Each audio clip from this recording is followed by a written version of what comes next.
aakyat sa Bacolod City ang mga mamimili. Hindi lang para mamili ng gulay o karne, kundi para bumili ng 20 pesos kada kilong bigas na handog ni Pangulong Ferdinand R. Marcos Jr. Pinangunahan ni Department of Agriculture Secretary Francisco Chu Laurel Jr. ang pagbibenta ng murang bigas mula sa National Food Authority. Ipinagbigay alam ng DA na hindi lamang pansamantala ang pagbibenta ng murang bigas ng pamahalaan. Well, ang instruction ng President Bongbong Marcos ay may latag itong programa na ito as soon as possible and of course make sure na 2026 to 2028 ay suportado ito at tuloy-tuloy ang supply.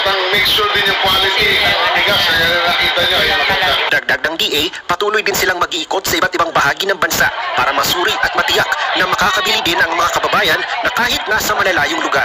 Bukod sa bentahan ng 20 pesos kada kilong bigas ng NFA, mag-i-inspeksyon din ang DA sa NFA warehouse para matiyak na maayos ang mga nakaimbak na supply na NFA rice. Sa NFA warehouse, pupuntahan ko all over the country and I will meet personally face-to-face with all the farmers doon sa mga areas na yan para marinig talaga at mapaliwanag mabuti sa lahat ng aming farmers at ang ating mga plano. Susunod na pupuntahan namin after 2 weeks. Actually, next week ready na or 2 weeks is Siquijor, then Bohol, then Iloilo. Tuloy-tuloy na ko yan. Ikinatuwa naman ang lokal na pamahalaan ng Bacolod City na umabot na sa kanilang mga kababayan ang mura at dekalidad na bigas ng NFA.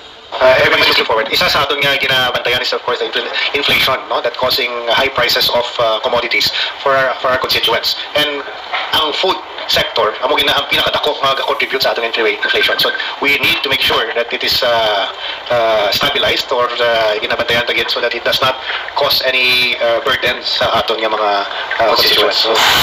Sa mga susunod na araw ay asahan ang pagbibenta ng 20 pesos kada kilong bigas sa mas maraming lugar sa bansa. Pagtitiyak naman ng pamahalaan na matitikman ng ating mga kababayan ang dati pinangako lamang na murang bigas na ngayon tinupad ni Pangulong Ferdinand R. Marcos Jr. Mula sa PTV Cebu, Jesse Atienza para sa Pambansang TV sa Bago.